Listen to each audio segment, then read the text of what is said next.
But first, my Steelers won yesterday, and I got to admit to y'all, it's kind of I kind of found myself laughing out loud when the game was over because I'm like, was that not the classic, quintessential, ugly as you know what Pittsburgh Steelers win 20-16 over the Tennessee Titans, despite the fact that the Titans became the 8th team out of 8 teams that the Steelers have faced this year to outgain them. Matter of fact, the Steelers are only the 34th team in the history of the National Football League to be outgained in all of their first 8 games of the season. Yet somehow we're 5-3, excuse me, and second in the brutal AFC North. Obviously, Cleveland will play, but we have the tiebreaker over Cleveland. Cincinnati will play for the moment. I think we have a tiebreaker over the Cincinnati Bengals. So why did the Steelers win? And frankly, what do we make of the Pittsburgh Steelers this season? Well, my expectations of them this year, I said they'd finish second in the division, third in the division, but I said the division would have 3 10-win teams, which I think is still in the realm of possibility. But I said Pittsburgh would go 11-6, be a wild card team. I said we'd actually upset Cincinnati in the playoffs. Don't feel terribly good about that if that were to come to pass. And then probably lose, excuse me, to like a Kansas City, to a Jacksonville, somebody like that. But Kenny Pickett having a bounce back year, and not really. So the offense has been this goes without saying, a pretty colossal disappointment. But then again, Matt Canada is the OC, which Pittsburgh Steelers fans, don't throw apples or whatever you're eating. Don't throw anything at your screens right now, or don't throw your earbuds or however you're listening to the show, or don't crash your car or something when you hear this. But I actually thought Matt Canada called a decent game last night.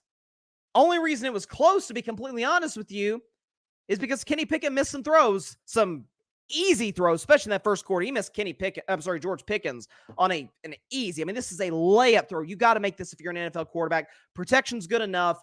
George Pickens is running wide open to the coming across Kenny Pickett's face to the right side of the field. He's open. You got to hit him. So he wasn't able. He missed that throw. He missed some other throws. But it's Kenny Pickett is the hardest quarterback to me to evaluate in the NFL from the perspective of, can he put together the complete game? Because he's almost I hesitate to call him coin flip Kenny, like I call Anthony Davis coin flip Davis. It could be heads one night, he's great. Tails the other night, he's bad. There's really no in between. That's kind of how Kenny Pickett is, except his heads are consistently heads. His tails are pretty consistently tails. His numbers through the first 3 quarters of games, I mean, his passer rating's like in the 60s. And in the fourth quarter, his passer rating's over 100. I call him fourth quarter Kenny. I say that sort of tongue in cheek, but I read yesterday 7 game-winning drives for Kenny Pickett in just basically a season of starting games, a little over a season starting games. Okay, so he comes up big. That's always good. If the defense keeps it close, which the Steelers have done in all but 2 of their games this season, which Kenny didn't finish, 2 of those games. One was a blowout loss to Houston. The other was the last game against Jacksonville, where the Jacks pretty much controlled that game throughout. But you put him in a position where he's got to make throws. He does. He doesn't make him through 2.5, 3 quarters, which is incredibly frustrating watching that game, because he got Matt Canada the first time, according to Kirk Herbstreit and Al Michaels, who called the game on Amazon last night. First game on the sidelines for Matt Canada, where I'm like, okay, maybe can see the field better, communicate with Tomlin better, communicate with Kenny better. Listen, the Steelers scored 20 points. Kenny Pickett had a pretty average game statistically. Didn't turn the ball over, again, to his credit, but 19 for 30, $160 passing touchdown, QBR 43, pass rating of 86. Good. QBR isn't great, but fine, given the circumstances, given the fact that we still don't view Matt Canada as terribly creative, which I didn't think he was creative last night. There was a couple of nice, like, third and short plays. He ran a reverse one point. I think it was to Calvin Austin, if I'm not mistaken, that I thought was nice. There was some stuff there to build off of. Listen, Will Levis, I was not high on Will Levis coming out of the draft. I was not. I'm still not willing to. I'm seeing a lot of people today, oh, he's the Titans franchise guy. Need to see a little bit more. But first start, again, Falcons have no film, but he was magnificent. Could not have played better against Atlanta. And even in this game, sure, he threw the end zone interception at the very end to Quan Alexander, certainly. But I thought, given against that defense, Trevor Lawrence struggled against that defense. I mean, the only guy, Deshaun Watson's not that good, but Deshaun Watson struggled against him. C.J. Stroud was really good against him, but again, they don't have a lot of film on C.J. Stroud. Maybe you have that little bit of a caveat there. I thought Will Levis looked excellent. I mean, that last drive, listen, the Steelers have won a lot of games where Kenny Pickett's led a drive to give them the lead, and then Tennessee gets the ball back, or the other team gets the ball back, and I'm like, okay, TJ Watt, Alex Highsmith. Highsmith was awesome last night, by the way. But somebody's going to make a play. We'll get a turnover, get a strip sack, whatever, and we'll win the game. No. Well, we stopped them at midfield after the unsportsmanlike conduct put the Titans in midfield with some questionable play calling by Tennessee. But the next drive, Will Levis gets the ball. The fourth down call against Pittsburgh bails Tennessee out, and Will Levis is making tough throw after tough throw. I'm like, oh, shoot, I don't feel good about this game. I don't feel great about how this could potentially end. And then when it was all said and done, Quan Alexander, who came in for the injured Cole Holcomb, prayers to Cole Holcomb. Hopefully he gets better soon. Also, as well, prayers to Treylon Burks, who suffered a really scary head injury at the end. Thank God was moving his extremities. Looks like he's going to be okay. So prayers for a quick recovery for him. Very scary moment toward the end of the game. But injuries for both teams. Tennessee lost a ton of offensive linemen in that game. Pittsburgh lost some guys. They're starting linebacker Cole Holcomb. And Quan Alexander comes in, makes the play. But up until that point, I'm like, oh, I don't feel great about this. But what is Pittsburgh?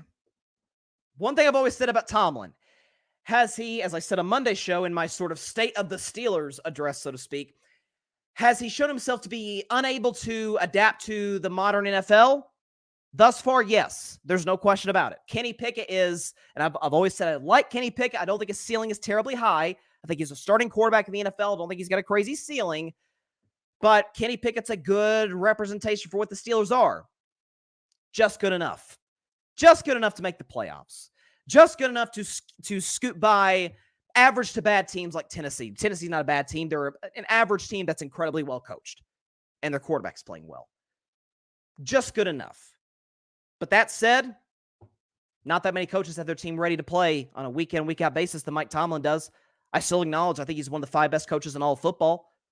I kind of, at this point, sort of roll my eyes at the no losing record thing, because my thing, that's, like I said on Monday, I said that's like getting one vote by the Academy to potentially be an Oscar nominee every single year while not actually being a nominee any of the years. Like, that's kind of what that is. And Grammys, too. My man John gave me a Grammys example very similar to that as well. So that's kind of where I'm at with that whole no losing record thing with the Steelers. But that said, it is something. Mike Tomlin does not have losing records despite what's around him, particularly at the quarterback position. But Pittsburgh's good. Pittsburgh's going to be a playoff team. I feel very good about that. For the record, Pittsburgh has the Green Bay Packers coming to Acrisure Stadium next week. I feel great about that game. I think we will absolutely terrorize Jordan Love. At Cleveland, at Cincinnati, doesn't sound great. But home game against Arizona, home game against New England on a short week. I feel good about both those. At Indianapolis, we should win that. And then he finished with Cincinnati, Seattle, and Baltimore. That's a brutal 3-game stretch to end, but I say we could win 1, maybe 2 of those with a great defensive performance. But Pittsburgh is just good enough. I think they have an excellent roster. O-line needs some work. Kenny's fine, not special. Same could be said about the OC, Matt Canada, but defensively, they were outstanding. Alex Highsmith was the player of the game, in my view, on the defensive side of the ball. George Pickens, by the way, and I'll check the comments. Interesting. Say something he put on Instagram. He put this post on his Instagram stories, and then in tiny, tiny letters, he wrote, "Free me," which, again, this is why I'm saying, Mike Tomlin, you've got to adapt to the offensive side of the ball. You've got to hire creative offensive mind, which he has not done since Todd Haley. But I think about George Pickens last night. Look at his numbers. He was non-existent. 2 catches for -1 yard. You got it, folks. Yes, is he double-teamed? Yes. You know who else gets double-teamed on a week-in, week-out basis? A.J. Brown, CeeDee Lamb, Tyreek Hill. They still get the football. Justin Jefferson, when healthy, gets the football. You got to get the ball to your best players. You got to get the ball to George Pickens. That's something that Pittsburgh needs to address quickly. People are going to be like, oh, he's being a diva. Yeah, I'd be a diva too if I had that kind of talent and they don't throw me the football. And we're having the struggles we're having offensively. And I'm like, yeah, no wonder we're having the struggles we're having offensively. You're not getting the best play on the offense, the football. Hopefully we address that. But Pittsburgh, again, I'll reiterate, just good enough. I'm happy we won last night. I still think we're going to make the playoffs. But is it a situation where I'm going to wave my terrible towel here across the show after a big, impressive win? No. Pittsburgh was kind of supposed to win that game. Pittsburgh has the better roster. Vrabel's an awesome coach. I would still take Tomlin over Vrabel.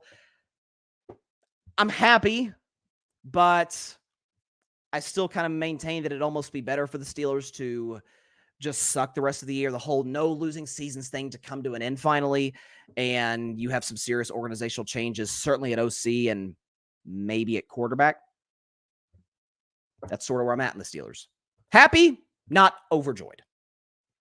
Thanks so much for watching the show on YouTube, and be sure to go click that big red subscribe button and check out the other clips and full shows from Carving It Up Live, as well as our other incredible content creators here on the Grid Network.